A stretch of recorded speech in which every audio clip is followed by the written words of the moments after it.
Thanks for tuning in to Men for the Win, a podcast hosted by David Kufis and Dan Thompson, two avid fans who appreciate well-played baseball, especially when it's done by the Twins. Men for the Win is sponsored by the Grand Group with Edina Realty. Are you looking to purchase a new home in the Twin Cities area? Or perhaps you're trying to sell your current home? Whether you're upsizing or downsizing, the Grand Group with Edina Realty will meet all of your housing needs. Contact the Grand Group by emailing thegrand, G-R-A-N, group at edinarealty.com or call them by phone at 612-817-8751. The Grand Group with Edina Realty, 7-time Minneapolis St. Paul Magazine Super Agent Award winners. Men for the Win is part of the Pulltab Sports Network, covering sports, culture, and entertainment across the Midwest. Check them out at pulltabsports.com and give them a follow on all your social media platforms at Pulltab Sports. On this episode, David and Dan recap the Twins' 3-game series against the Tampa Bay Rays. Thanks for listening. Enjoy. Thanks for tuning in to Men for the Win. My name is David Kufis. With me, as always, is Dan Thompson. The Twins finally win a series of baseball, taking 2 of 3 from the Rays. I don't know how much they deserved it, Dan. I kind of think Game 3 was sort of a... They deserved this? What are you talking about? They had 2 brilliant wins and one that they totally gave away. Well, yeah, okay. I think they had a... No, I'm sticking by, I don't think they should have won any of these games yet. I feel like they have a lot of things that go. David, they had a lot of things go their direction in this series. The Rays weren't swinging the bat that well. I just think that's because the Twins were pitching well, David. There's 2 sides to every penny. I'm just saying I don't think that the Twins' level of baseball necessarily justified them taking 2 of 3 from this particular Rays team. Well, we will. I think the grades will be a good segment to revisit that holistic view here. But David, I got to say, I'm back in Minneapolis now. I'm in South Minneapolis. We are not together in a same house, same setup. Actually, I've sat in this very chair before. If the humidifier, or I should say the dehumidifier, turns on behind me, bear with, listeners. It's just the price of doing business here in the Midwest. Yeah, it would definitely be a dehumidifier here, Dan. Dehumidifier, yes. Out west, it's the other way.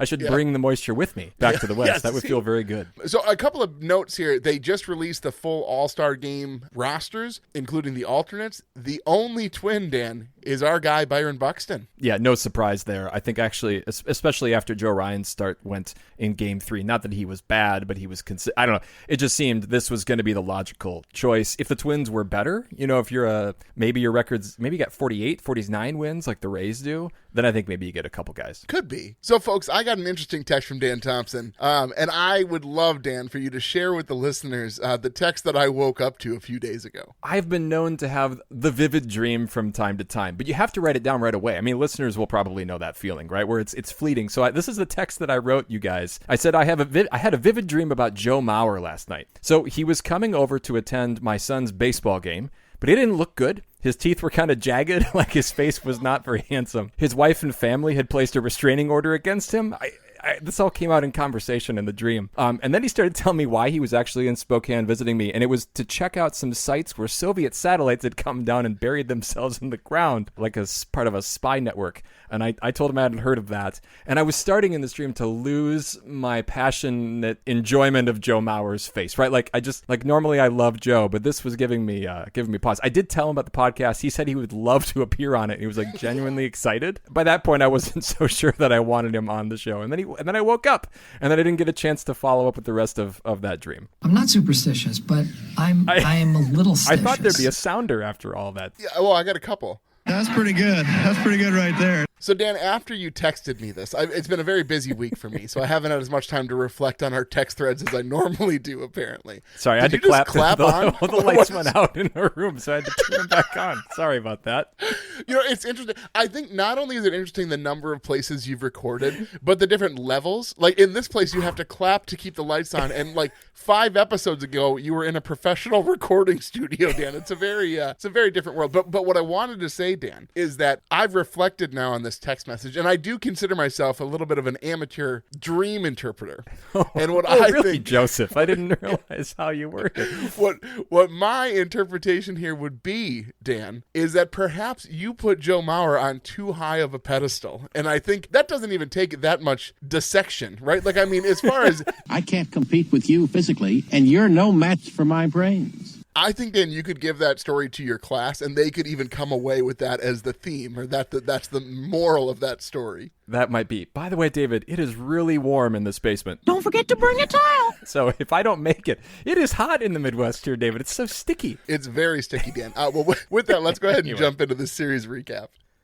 Series recap. Well, game one here, the Twins win this game 4-3. A fun game if you know from the start that the Twins are going to win it. Now, it's scoreless early, including the bottom of the third, when the Twins attempted to execute a double steal with 2 outs that felt kind of odd. We're going to come back to this moment a little bit later here. The Twins don't score there either. But the bottom of the fifth, they do score first on a Harrison Bader solo home run. He factors in a lot, obviously. It was his 8th home run, his first, though, since June 17th. Meanwhile, Chris Paddock was really throwing well. He got into the 6th, though he was on the hook for the 2 Rays runs that inning. They scored on Danley Coulombe's watch. So it was 2-1 Rays at that point. What pitcher was it last year who always gave up the runners? Who gave up 100% of all of their inherited I thought it was runners? Cole Sands, but maybe it wasn't. It might have been Cole Sands. Who, no matter what happened, he gave up the inherited runners, but then nobody else would score for sure. He had a 0 ERA for the longest time because he would never let any of his own runners score. That's hilarious. But yes, top of the 7th, Rays had another on an RBI single by Josh Lau. I believe I have my Brandon Lowe, Josh Lau right here off Brock Stewart. So it's 3-1. But the Twins get the runs back in the bottom of the 7th with a couple of singles, a big RBI double by Buxton, and then the unceremonious way to tie it is to get hit by pitches, and that happened twice in a row. Castro to load the bases, and then Lee, who brings in the tying run. But it's 3-3, and the Twins have some life. And then bottom of the 8th, Twins do have a chance when Jeffers walks, and then Deshaun Kersey steals second with 1 out, but they can't get him in. So it's on to the 9th, which we will talk about a little bit later. But it goes about as well as it could, and the Twins get a walk-off home run from Bader to win that one 4-3. Absolutely.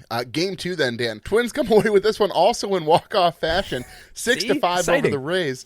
Rocco uses Cole Sands and Danny Coulombe as openers, and they get through the first 2 innings cleanly. So Twins get on the board in the bottom of the 2nd. Bases loaded, no outs. Royce Lewis at bat. He hits a dribbler up the first base line, but the Rays pitcher Bradley can't handle the ball, so everybody's safe. Twins are up 1-0. So bases still loaded, no outs. Clemens strikes out in a terrible at-bat, Dan. An absolutely terrible at-bat. And then Bader grounds out to the pitcher who gets Jeffers at home, and then Buxton flies out to end the inning. Just a giant missed opportunity here, Dan. And it felt like it was really going to haunt them, and it did for a long time. Top of the 3rd, Travis Adams makes his Major League debut. He was actually up with the team about a month ago, but didn't actually appear after being up for a few games. Gets quick ground out, then gives up a single and a double, and the Rays tie it 1-1. They had another run in the 4th, 2 in the 5th, 1 in the 6th. Basically, they just kept hitting singles, taking extra bases, hitting sac flies, which is really what we've seen a lot of teams do against the Twins. But the Twins get out of the 6th after Chandler Simpson hits into a sac fly, but then Taylor Waltz gets thrown out between first and second base. The run still scores, but they get out of the inning there. All in all, not a great debut for Adams. 4 innings, 9 hits, 5 earned runs, and just 1 strikeout. Well, he wasn't really able to attack these Rays hitters who just seemed to have the leg up on him. No, and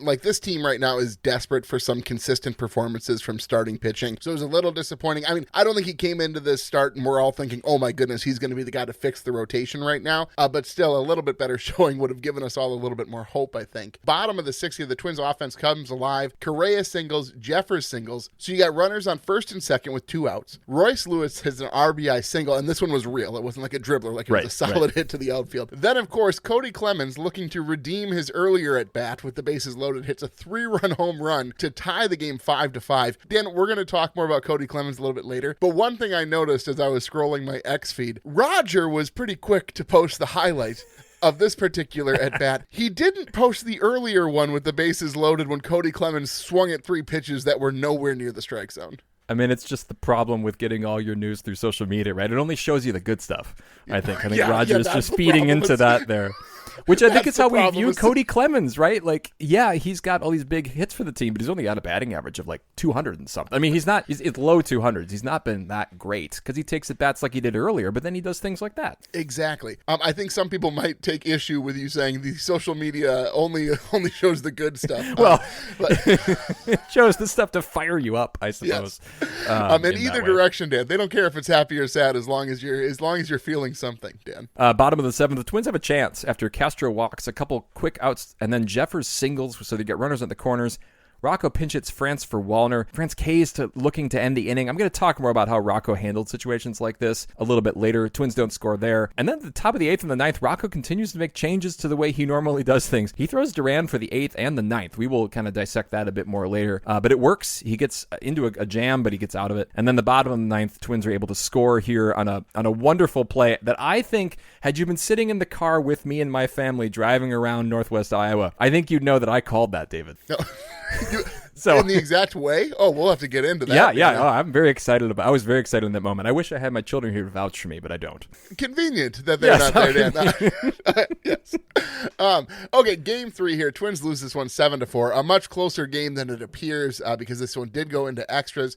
Joe Ryan continues to be Mr. Consistent. 6 innings pitched, 2 earned runs, 1 walk, 8 strikeouts, 1 home run. His season ERA now, Dan, 2.76. I don't know that I'm as quick to dismiss him as an all-star as you seem to be at the beginning of the episode. There's so many good pitchers out there. You guys, you look at the list. I mean, he's just not necessarily in the company of those guys. Yeah, well, bottom of the first here, Buxton starts the game off with a solo shot, so the Twins are up early 1-0, which, my goodness, Dan, so fun to watch that guy healthy, batting leadoff and hitting homers. It's such a change of pace from the, I wonder if Buxton's healthy. I wonder how he's, it's just fun to see him and know that he has that capability to just knock one out to start the game. Yeah, top of the 2nd then, right after that, a great throw by Vasquez on a catch and tag to catch Jake Mangum stealing second. Vasquez will come up later. He didn't quite make the great defensive play that a little later on in this game.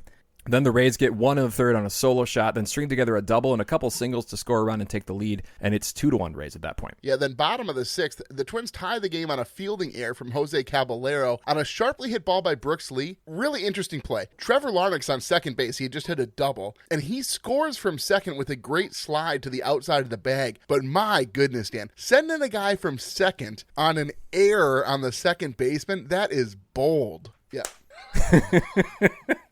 Clever girl. Top of the 8th, this was an interesting situation because the bullpen was not in great shape.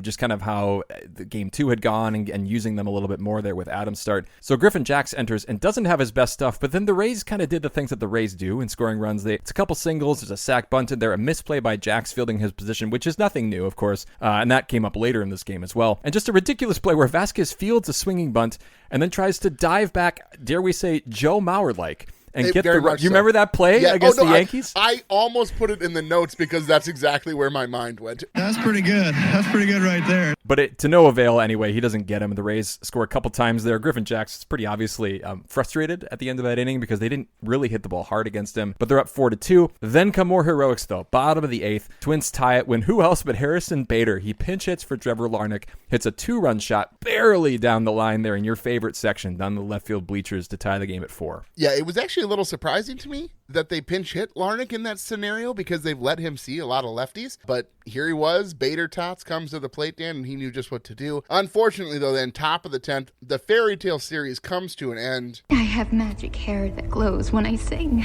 With some atrocious baseball, Dan. Topa replaces Varland, who would only throw 9 pitches. We're going to talk about that a little later. Yeah. He gives up an RBI double to Diaz, then a sack bunt that Topa throws to freaking Nicollet Mall, Dan. It was so far. So Diaz scores, and then Caminero hits a sack fly, so the Rays are up 7-4. A weird play, too. I shouldn't only criticize Topa, but I'm going to because I was just so frustrated. Watch that play, folks. There's like 7 Twins players at first base, and nobody can catch the ball. It was very frustrating. Bottom of the 10th, though, Twins get one back on a Bader ground out, but they can't do anything else, so they fall here 7-4. Well, David, I was at the lake for the last week having a great time, and it's no secret that being on the lake is a great way to live. But when you find yourself in a busy boat or on a cramped pontoon where everyone has brought their own giant cooler, this is the moment you realize you need an aqueduct from Rave Sports. Don't settle for the weaker option from the other guys, because if you have a Lily, you're just being silly. The aqueduct from Rave is the goat of the float. Unlike the saggy, hard-to-roll-up competition, the aqueduct blows up easy, is the perfect 10x10 size, and is just as sturdy as the dock you walked out to your boat on. So what are you waiting for? Give your pontoon the water patio it always wanted, and pick up an aqueduct at ravesports.com. And remember to use the promo code PULLTAB for 20% off your order. Rave Sports. Make waves. Catch 'em all, Kirby Puckett! Puckett's Picks winner. I mentioned this a couple of episodes ago, Dan. When there's just one guy to pick and you keep picking that guy, eventually it's going to start coming true. And the listeners took Buxton, so they come away with the victory. He had 7. Bader actually scores high for the team with 16, but none of us took him. I had Correa, who scored 1. Hogs had Wallner, who had -1. Dan, you took Royce Lewis, who had 3. So season standings now. Hogs is in the lead at 10.5, but Hogs hasn't won for a very long time. Long time. And then you're in second alone, Dan, at 8 even. And then the listeners are now tied for third place with me at 7.5. I don't know, Dan. At this point, if things continue this way, obviously the listeners are going to win by like 1,000 points because Buxton is going to continue to dominate. I know. And I was one Royce Lewis heroic home run in the bottom of the 9th of Game 3 from winning this thing. I was very upset for multiple reasons he didn't hit that home run. Beast versus bench. Is losing fun? Is losing fun? That actually makes for a great transition here to my beast, because I picked Lewis because he had clutch hits. Now, granted, one of them was a nubber that probably shouldn't have been a hit, but the other one was a hit that extended a rally that allowed the Twins to tie it. So I would argue, and he played a pretty good third, so I would argue we got a good Royce Lewis here in this series. He's almost back to himself. If he had just hit a home run, then maybe I would feel more like Royce was back. Dan saying true to his teacher form, grading on a curve. Like, Royce is a beast because this is how Royce performed in this series compared to the Royces of other series. But, like, you picked the guy that everybody would want to pick here. Well, yeah, I took Harrison Bader. Of He course. basically won Game 1 and kept Game 3 interesting. Made some great catches in left field like he always does. And we made an allusion to him being the ultimate warrior a lot of episodes ago. But the more times I see him run in from left field, the more I think that comparison is apt, Dan. The way that he landed the walk-off home run at the plate in Game 1 was just like about as perfect as a walk-off could be. He ran into it very carefully. He jumped on the plate just perfectly. Like, it was a Tomey-like moment in that time too. He has a flair for the big moment, Harrison Bader does, and I love him for it. I was watching this one with my dad, actually, so it's on the 4th, and he watches this, and my dad's like, you didn't win the World Series, settle down. Like, it was just like, because he like hugged Buxton for like 9 minutes, and my dad's like, okay, like, this is a random win mid-season. What drama, what a game, what a finish. But it was still pretty dang fun, David. All right, so who's on your bench here? I don't know. I left it blank. Oh. There's so much blame, I think, to go around here. And because I am just not convinced that the Twins should have really won these games, I think that they had a lot of things go their way. I think the Rays weren't playing at their best. I think if I had to give it to somebody, I'd give it to Adams, but I feel kind of bad about that because it was his debut. That's the Kyle Farmer bench treatment right there. Well, I don't think Adams got hit in the face. But I do think... It seemed like it, though, the way that the balls... Yes. He was hit everywhere else except the face, I think. It was more of like a metaphorical face, Dan, that he got hit in, I think. You know how, like in Rocky, they talk about getting punched in the face, and sometimes they're talking about it for real, and sometimes they're talking about it metaphorically. This is the metaphoric version of that, Dan. Ogres are like onions. All right, well, I will give it to a real person. I'm going to give it to Justin Topa. And I feel bad doing this, too, because you knew that the moment that he was in for the 10th inning in Game 3, that the Twins were going to lose that baseball game. There was no way that Justin Topa was going to hold the Rays to a run, or certainly not 0 runs.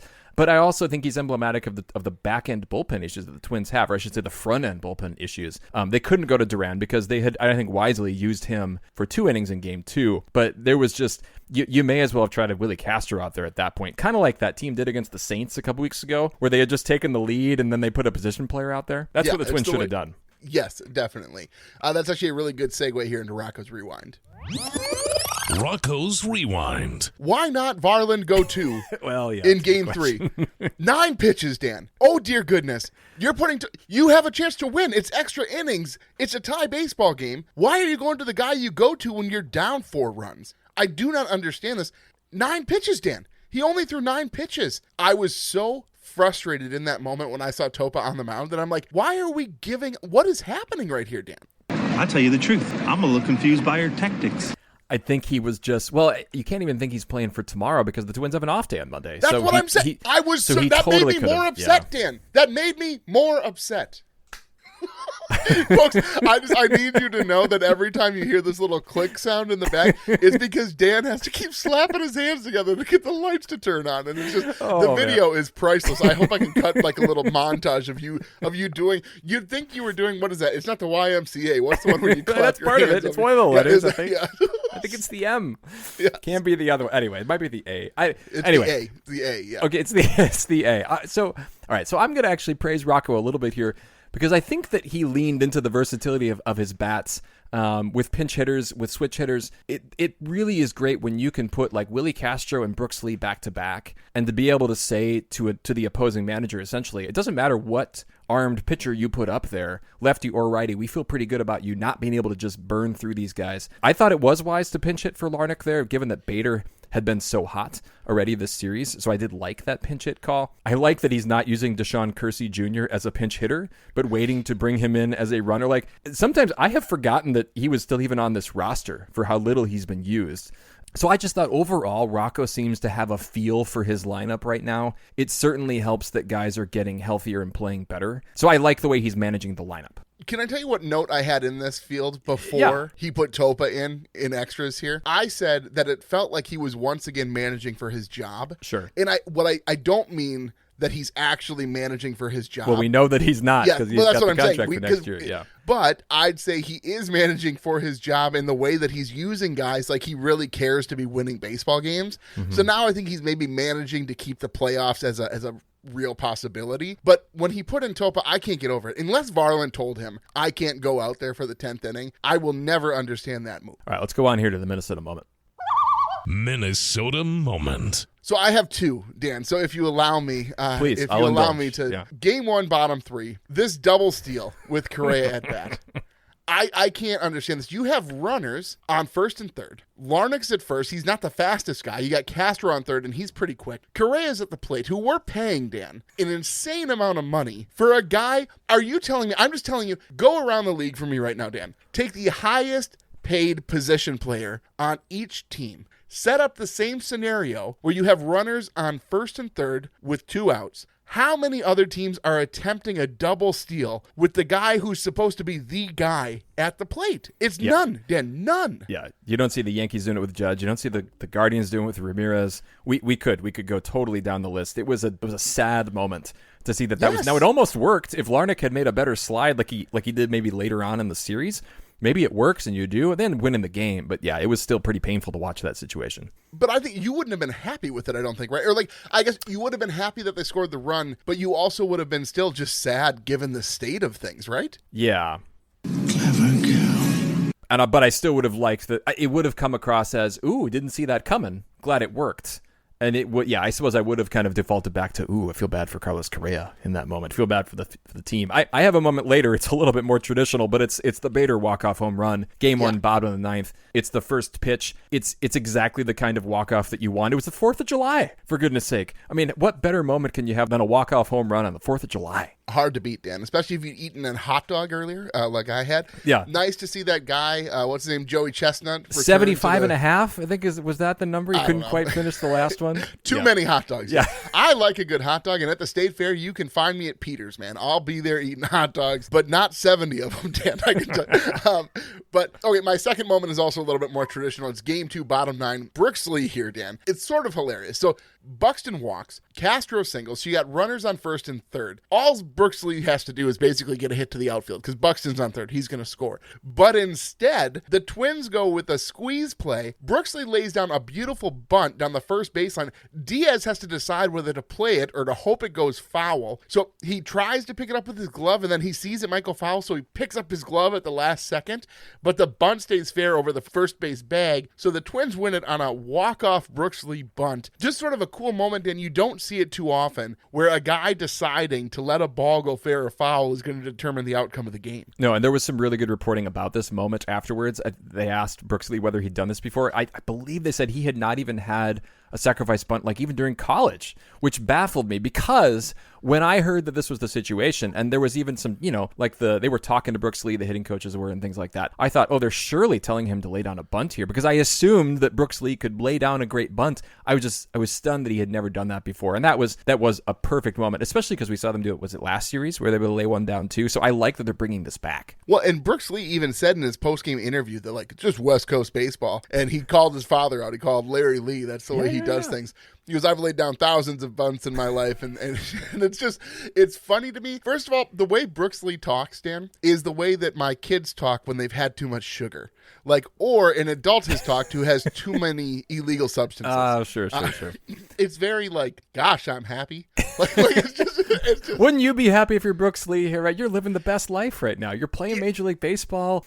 You're walking off games with bunts. It was a remarkable day for Brooks. Don't forget to bring a towel. Okay, well, let's go on here, Dan. Maurer's Musings. I just don't know how it can get any better. Maurer's Musings. Oh, Canada. That's right, Dan. Our favorite Canadian has been mashing at AAA, hitting homers left and right. My question is, Dan, is it time to bring the Canadian back, or is Cody Clemens just simply too important to this team now to send him down in favor of Julien? Well, I think you would actually just send down Kersey Jr. I think they have enough competent outfielders right now. Because you got Wallner, you got Larnach, you got Bader, you got Buxton. Castro can play out there in a pinch. Heck, you could probably send Cody Clemens out there to play right field if you had to. So I would say bring him up, send Kersey down. I'm pretty sure he's still got options, and then see what Julien can do. He can play some first base. He can play some second base. It's not that hard, Scott. Tell him, Wash. It's incredibly hard. But yes, I do think it's time. You got to give Julien a shot. Interesting. Yeah, I think so too. Mix it up. Do something a little different. What do you have here for your music, Dan? So every time the team does exciting things, like win walk-offs and maybe even win a third in a row, because I thought they were going to win it in the bottom of the ninth in Game 3.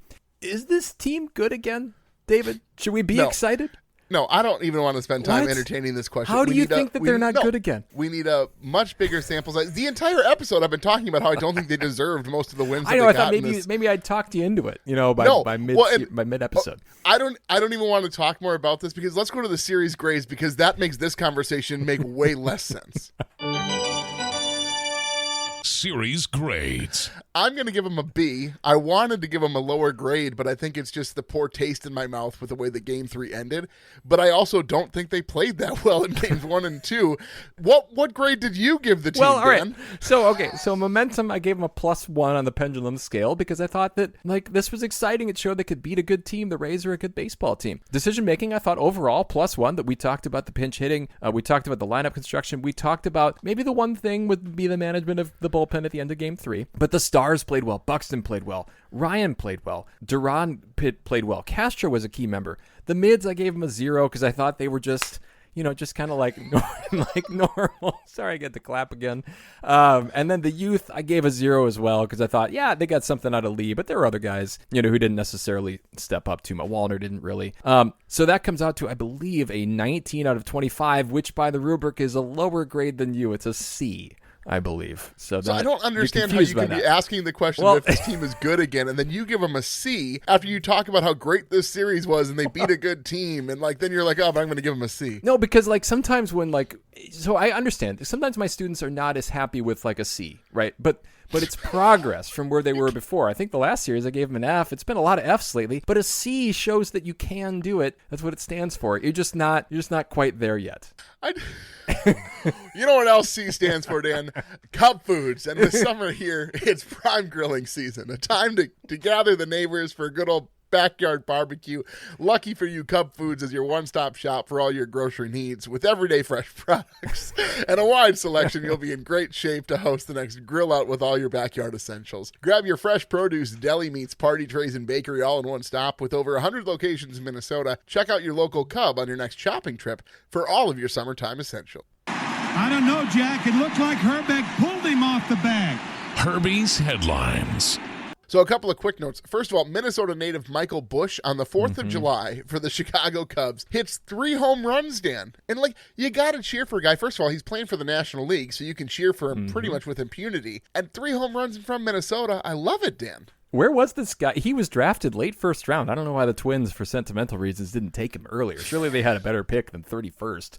Hopefully it doesn't do that next week when the Cubs come to town. Well, and then do you want to talk about your guy, Cal, Dan? Well, yeah, so Cal Raleigh matched Ken Griffey Jr. with 35 home runs before the All-Star break, and he's still getting overshadowed by Aaron Judge. It drives me nuts. Another sort of Minnesota note here, Dan. So this is a game between the La Crosse Loggers and the Duluth Huskies, and the Duluth Huskies player is Ethan Suawick. I don't know how you say it. Yeah, good luck with that name. Yeah, sorry. Yes. There's runners at first and second.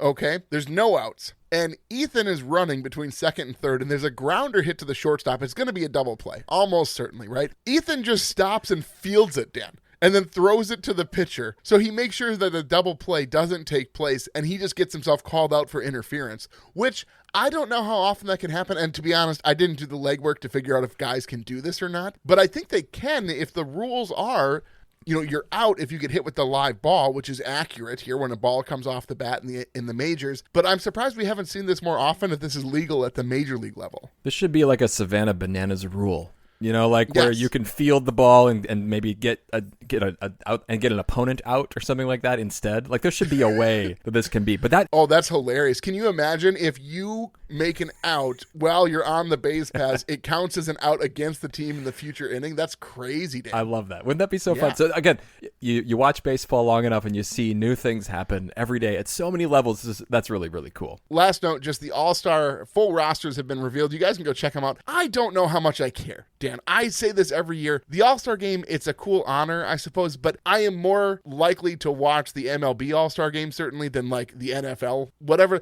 It's the Pro Bowl, which is like pretend, and it's like flag football or something. I don't even know what it is anymore. At least this is still kind of baseball, I'd say. Or like the NBA All-Star game where they score 1,000 points and nobody plays defense until there's 2 minutes left. I just think that like it's a cool honor. I like to see the guys get recognized. I don't like the way that they're recognized, because I feel that some guys get overlooked because of the way that they do things.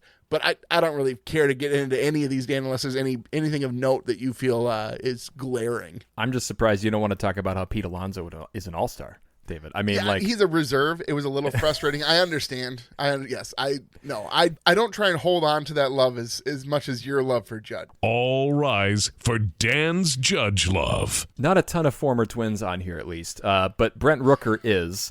But I feel like he's kind of the pity pick for the A's a little bit, though he is having a good season. So I don't know. I guess I'm just happy to see that there aren't guys like David Ortiz is not on this here, or a guy like that, where you kind of like a former Twin who's gone on to excellence. I was like, that would be a pick out of left field. If I see what you're saying. Yeah, so I'm glad to see that situation. I guess Kyle Schwarber keeps showing up on this list too. He's a DH for the Philadelphia now, and he's on the All-Star list. So go figure. You can swing and miss a lot and still be an All-Star. Just think, Miguel Sano could have been our guy if he was still on our team, Dan. He could. Okay, let's make our picks here for the upcoming Cubs series. And we'll see you tomorrow night. Puckett's Picks. Listeners, shockingly, are going to take Buxton. Hogs is going to take Correa. I'm going to take Royce Lewis, and that leaves you, Dan Thompson. We got to say, too, I'm excited that this is a series where you and I and Hogs are going to go to a game together on Tuesday. Yes. I think we're going to go to the game on Thursday together as well. So this will be a fun one where we get to see some baseball together. I think I'm going to go with a guy who hasn't been picked enough. I'm going to go with Willie Castro. He's been really consistent for this team. He steals bases. He gets on base. And that's really all that matters here, especially when my strategy seems to be try to win with 4 points. So that's what I'm hoping for here. It's shocking how many times that would win for you, Dan, this season with this Twins team. But let's hope they get another series victory. The Cubs are no slouches here, so we'll have to see what happens. But I'm going to go ahead and send us out. Well, folks, if you like what you hear, please tell a friend. You can follow us on X at Men for the Win and find our Men for the Win Facebook and Instagram pages. Make sure you subscribe to the podcast on your favorite podcast platform so that you're notified when new episodes are available. And if you could leave us a rating or a like, we'd greatly appreciate it. If you'd like to support the show further, you can find us on Patreon. Link in the description. Thanks for listening, and as always, go Twins. That'll wrap up another episode of Men for the Win, a podcast hosted by David Kufis and Dan Thompson, two avid fans who appreciate well-played baseball, especially when it's done by the Twins. Thanks so much for listening, and as always, go Twins.